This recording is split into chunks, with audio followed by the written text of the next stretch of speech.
Dividend investment की बात करें तो कई अलग अलग सजेशन हैं, और यह निर्धारित करने के लिए कुछ सोचना पड़ सकता है कि सबसे आसान और बेनिफिशियल दृष्टिकोण क्या है।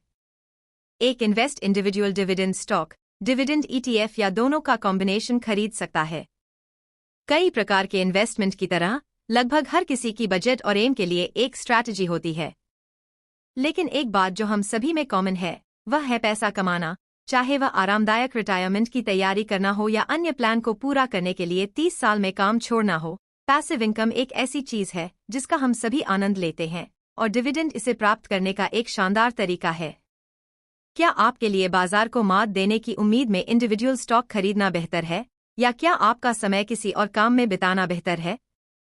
कुछ इन्वेस्टर अपनी डिविडेंड इनकम बनाने के लिए केवल ETF या एक्सचेंज ट्रेडेड फंड खरीदना चुनते हैं, जबकि अन्य केवल 3M, क्लोरॉक्स और कोका कोला जैसे इंडिविजुअल स्टॉक खरीदना चुनते हैं जो उन्हें लगता है कि बेहतर परफॉर्म करेंगे। कौन सी स्ट्रैटेजी आपको सबसे अधिक पैसा कमाने की क्षमता रखती है ताकि आप अपने फाइनेंशियल गोल्स को जल्दी प्राप्त कर सकें? आपके शेड्यूल और इंडिविजुअल प्रायोरिटीज के लिए कौन सी बेहतर है? क्या आपके लिए अपनी पूरी रिटायरमेंट एक डिविडेंड पे करने वाले स्टॉक में लगाना बेहतर है, जिसके बारे में आपको लगता है कि वह बहुत ज्यादा रिटर्न देगा, या एक ऐसा फंड खरीदना बेहतर है जिसका हिस्ट्री फिक्स डिविडेंड पे के साथ पे और फिक्स्ड रिटर्न का रहा हो?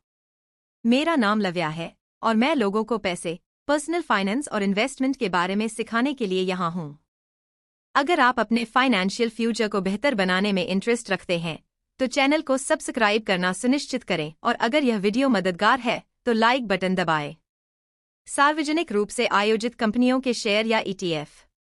जब आप वॉलमार्ट या बैंक ऑफ अमेरिका जैसी कंपनी का स्टॉक खरीदते हैं, एग्जाम्पल के लिए, आप उस बिजनेस का एक छोटा हिस्सा खरीद रहे हैं।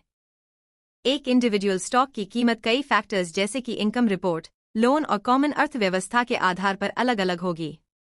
डिविडेंड पे करने वाले स्टॉक अपनी इनकम का एक हिस्सा शेयर होल्डर्स को डायरेक्टर कमेटी द्वारा फिक्स्ड अमाउंट में डिस्ट्रीब्यूट करते हैं। एक एक्सचेंज ट्रेडेड फंड या ETF बस स्टॉक की एक टोकरी है।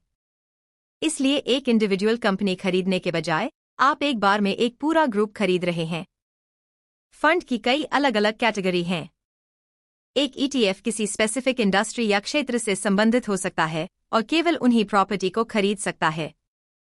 आप एक हाई डिविडेंड ETF, एक SP500 ETF, ऊर्जा ETF या रियल एस्टेट ETF खरीद सकते हैं। आप ऐसे फंड खरीद सकते हैं जो केवल किसी स्पेसिफिक देश, इंडस्ट्री, मुद्रा या केवल बॉन्ड के मालिक हों। ETF स्टॉक की तरह ही होते हैं और उन्हें रॉबिनहुड जैसी ब्रोकरेज के साथ खरीदा जा सकता है। ETF के पास कमीशन के अलावा ओनरशिप से जुड़ा एक खर्च होता है जिसे कुछ ब्रोकरेज खरीदते या बेचते समय लेते हैं। फीस को एक्सपेंस रेशियो कहा जाता है और इसे एनुअल बेस पर लिया जाता है। एक्सपेंस रेशियो नाटकीय रूप से उस कंपनी पर निर्भर करता है जिसका फंड आप खरीदते हैं, जैसे कि वैनगार्ड, फिडेलिटी, इन्वेस्को इत्यादि, लेकिन एवरेज एक्सपेंस रेशियो लगभग 0.4% है। इंडिविजुअल स्टॉक का कोई एक्सपेंस रेशियो नहीं होता है और उन्हें खरीदना पूरी तरह से फ्री है।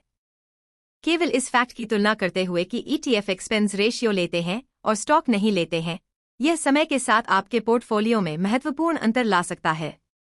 मान लीजिए कि 0.4% के एक्सपेंस रेशियो वाले फंड में इन्वेस्ट किए गए 10 लाख के पोर्टफोलियो पर प्रति वर्ष 3,35,632 रुपये या प्रति माह 27,941 रुपये का फीस लिया जाता है। यह एक बड़ी अमाउंट है, खासकर जब उस खाते में किए गए कंट्रीब्यूट की तुलना में। प्रति वर्ष 41,95,260 रुपये कमाने वाले और अपनी इनकम का 15% बचाने वाले किसी व्यक्ति के लिए यह प्रति माह 52,440 रुपये है। 27,940 रुपये प्रति माह का वह खर्च उनके पूरे योगदान का आधा से अधिक है। यही कारण है कि आप इतने सारे फाइनेंशियल स्पेशलिस्ट को सबसे कम कॉस्ट वाले फंड में इन्वेस्ट करने की वकालत करते हुए सुनते हैं। अपने पोर्टफोलियो को बेस्ट तरीके से आवंटित करने का निर्धारण करते समय इंस्टेबिलिटी और रिस्क सबसे बड़े फैक्टर हैं। इन्वेस्ट करते समय रिस्क और रिवॉर्ड साथ साथ चलते हैं।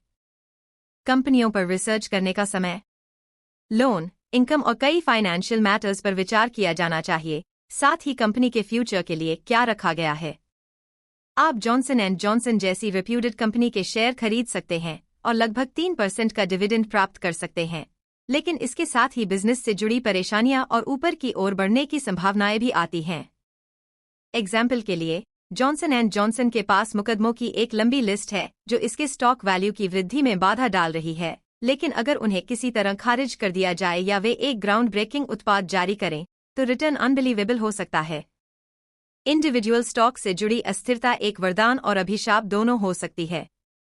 ये वैल्यू उतार चढ़ाव उन इन्वेस्टर्स के लिए बहुत बढ़िया हो सकते हैं जो स्टॉक सेल पर होने पर खरीदने की पहल करते हैं, जिससे उन्हें रैंडम रूप से खरीदने वाले किसी व्यक्ति की तुलना में बहुत बेहतर कीमत मिल सकती है। हालांकि यह अस्थिरता आपके पोर्टफोलियो के स्वास्थ्य के लिए खतरनाक हो सकती है। यदि आपने अपने अकाउंट का एक बड़ा परसेंटेज एक स्टॉक में इन्वेस्ट किया है और कुछ बहुत बड़ा होता है तो आप मुश्किल में पड़ सकते हैं। यह एशिया मुकदमों या नई कंपटीशन का नुकसान हो सकता है। आपको हर समय कंपनी के फ्यूचर के बारे में पता होना चाहिए। जब आप ETF खरीदते हैं तो आपके पास इंडिविजुअल स्टॉक के समान अत्यधिक संभावना नहीं होती है। हालांकि कीमतें अधिक फिक्स्ड होती हैं और एक या दो कंपनियों के संकट में पड़ने पर बहुत अधिक प्रभावित होने की संभावना नहीं होती है। दूसरी ओर, यदि कोई कंपनी बहुत अच्छा परफॉर्म कर रही है तो यह वास्तव में फंड को प्रभावित नहीं करेगा। इसके अतिरिक्त किसी फंड द्वारा अपने डिविडेंड पे में कटौती करने की संभावना बहुत कम है। एक कंपनी के डिविडेंड पे पर निर्भर रहना रिस्क भरा हो सकता है। यदि बिजनेस किसी फाइनेंशियल संकट में पड़ जाता है तो डिविडेंड में 50% या उससे अधिक की कटौती हो सकती है। यह उस इनकम पर निर्भर रहने वाले रिटायर्ड लोगों के लिए हानिकारक हो सकता है। अलग अलग स्टॉक को डिस्काउंट पर खरीदने के अवसर उनकी अस्थिर नेचर के कारण बहुत अधिक बार होते हैं। एक वर्ष के दौरान एवरेज स्टॉक मूल्य में 50% से अधिक उतार चढ़ाव होता है। इसे नज़र में रखने के लिए, यदि आप एक वर्ष के भीतर 8,39,052 एप्पल स्टॉक खरीदते हैं तो आप उम्मीद कर सकते हैं कि कीमत 6,29,289 रुपये तक गिर जाएगी और 10,48,815 रुपये तक बढ़ जाएगी, और इसके विपरीत किसी शेयर के वैल्यू में बहुत अधिक उतार चढ़ाव होने के कई अलग अलग कारण हो सकते हैं, जिसमें इंस्टीट्यूशनल इन्वेस्टर्स का बाइंग बिहेवियर, मैनेजमेंट और कंपनी की भावना में बदलाव, पॉलिटिकल चेंजेस और बहुत कुछ शामिल है। संपूर्ण शेयर बाजार में बहुत कम उतार चढ़ाव होता है, जनरली एक वर्ष के दौरान लगभग 25%। ऐसा इसलिए है क्योंकि इंडेक्स में रखे गए प्रत्येक शेयर में स्वतंत्र रूप से उतार चढ़ाव होता है। अधिकांश भाग के लिए इंडिविजुअल स्टॉक और ETF दोनों में रिटर्न के मामले में बेहतरीन संभावनाएं हैं। हम सभी ने उस व्यक्ति के बारे में सुना है जिसने किसी कंपनी के शुरुआती स्टेज में अनुमान के चलते शेयर खरीदे और बड़ा मुनाफा कमाया। उस एक निवेश ने उन्हें बहुत बढ़िया रिटर्न दिया। ऐसा कुछ दुर्लभ होने के बावजूद एक कंपनी के साथ सोना मिलने की संभावना संभव है, लेकिन एक फंड के साथ ऐसा नहीं है।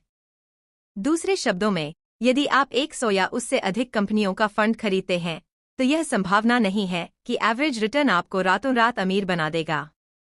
निष्पक्ष रूप से कहें तो एक कंपनी के साथ भी ऐसा होने की संभावना नहीं है, लेकिन यह संभव है।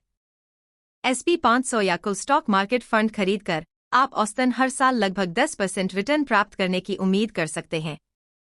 म्यूचुअल फंड, इंडेक्स फंड और ETF सहित किसी भी प्रकार के फंड के साथ बहुत कम नियंत्रण दिया जाता है। इसका मतलब यह है कि अगर आपको फंड में रखी गई कोई खास कंपनी पसंद नहीं है तो यह बहुत बुरा है। अगर रखे गए शेयरों में से किसी एक की फ्यूचर की संभावनाएं बहुत खराब हैं तो उसे बेचने और अपनी होल्डिंग से हटाने का कोई विकल्प नहीं है। उदाहरण के लिए, वैनगार्ड के हाई पेइंग डिविडेंड वाले फंड VYM में फाइनेंशियल सर्विसेज स्टॉक सबसे बड़ा एलोकेशन है, जो हिस्टोरिकल रूप से उच्च लाभांश उपज प्रदान करता है। इन्वेस्टर्स का मानना है कि फाइनेंशियल सर्विस स्टॉक फ्यूचर में खराब परफॉर्म करने जा रहे हैं, तो हो सकता है कि पूरा फंड उनके पोर्टफोलियो के अनुरूप न हो। साथ ही, यदि आपको फंड में रखी गई किसी एक कंपनी में परेशानी दिखती है तो उस एक स्टॉक को बेचने का कोई विकल्प नहीं है। यह क्यों मायने रखता है? क्योंकि शेयर बाजार अकुशल है, जिसका अर्थ है कि कुछ स्टॉक का वैल्यू कम है जबकि अन्य का वैल्यू अधिक है। फंड खरीदते समय वैल्यू चुनना अधिक कठिन होता है। यह कम वैल्यू वाले क्षेत्रों को खरीद कर भी किया जा सकता है, लेकिन पूरे क्षेत्र के लिए सेल के अवसर बहुत कम होते हैं। विकास अधिक लिनियर होता है, जो हर महीने एक ही अमाउंट का इन्वेस्ट करने वाले लोगों के लिए बहुत अच्छा है, लेकिन उन लोगों के लिए इतना अच्छा नहीं है जो गिरावट पर खरीदारी करना पसंद करते हैं। ETF सरप्राइजिंगली डाइवर्स हो सकते हैं, ग्रेट मंदी के दौरान बैंक स्टॉक में भारी गिरावट के बाद से ही वे उच्च लाभांश के साथ सस्ते रहे हैं। इसलिए यदि कोई इन्वेस्टर मानता है कि वे फ्यूचर में बड़ी रिटर्न करने जा रहे हैं, तो वे वैनगार्ड के फाइनेंशियल ETF जैसे फंड खरीद सकते हैं। उच्च उपज चाहने वालों के लिए तंबाकू ETF भी एक विकल्प है। हालांकि किसी को यह विचार करना चाहिए कि इस क्षेत्र का भविष्य कैसा होगा। सबसे अधिक खरीदे जाने वाले ETF ऐसे होते हैं जो SP 500, कुल शेयर बाजार या डॉव जैसे बेंचमार्क को ट्रैक करते हैं। ये कुछ सबसे स्थिर, अच्छी तरह से गोल फंड है जो तुरंत डाइवर्सिफाई करता है। पैसिव इनकम के सबसे आसान रूप की तलाश करने वाले इन्वेस्टर्स के लिए पूरे बाजार को पकड़ने वाले लाभांश ETF सबसे अच्छे ऑप्शंस हैं। ये फंड कुछ सबसे असफल प्रूफ इन्वेस्ट मेथड्स में से कुछ हैं जो इसे सेट करके भूल जाने के दृष्टिकोण के साथ पैसिव इनकम प्रदान करने के लिए निश्चित हैं। प्रत्येक कंपनी की स्थिति का लगातार रीअसेसमेंट करने की आवश्यकता नहीं है, जो कि इंडिविजुअल स्टॉक के साथ सूचित निवेश करने के लिए आवश्यक होगा। सिर्फ अलग अलग स्टॉक रखना ज्यादातर लोगों के लिए समझदारी भरा विचार नहीं है।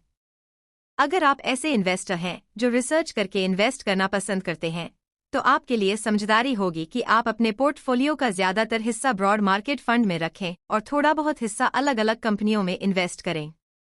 एनर्जी, रियल एस्टेट या हेल्थ केयर जैसे अलग अलग सेक्टर में। उदाहरण के लिए, आपके पोर्टफोलियो का 80% हिस्सा ब्रॉड मार्केट फंड में हो सकता है और 20% अलग अलग स्टॉक और अलग अलग सेक्टर में लगाया जा सकता है। उम्र बढ़ने के साथ इन्वेस्टर्स के लिए ज्यादा रूढ़िवादी होना भी जरूरी है। रिटायरमेंट के नजदीक इसका मतलब हो सकता है कि सिर्फ ब्रॉड मार्केट फंड और संभवतः बॉन्ड का कुछ प्रतिशत ही रखना। पोर्टफोलियो को संरचित करने के लगभग असीमित तरीके हैं। यही वजह है कि इस मामले में शिक्षित होना जरूरी है। इससे इन्वेस्टर अपनी जरूरतों, लक्ष्यों और प्रायोरिटी के आधार पर समझदारी से फैसला ले पाएंगे। ऐसा कहने के साथ ही कोई सबसे अच्छी स्ट्रैटेजी या कोई ऐसी स्ट्रैटेजी नहीं है जो सभी के लिए सबसे अच्छी हो, लेकिन आप अपने लिए कोई न कोई स्ट्रैटेजी जरूर ढूंढ लेंगे।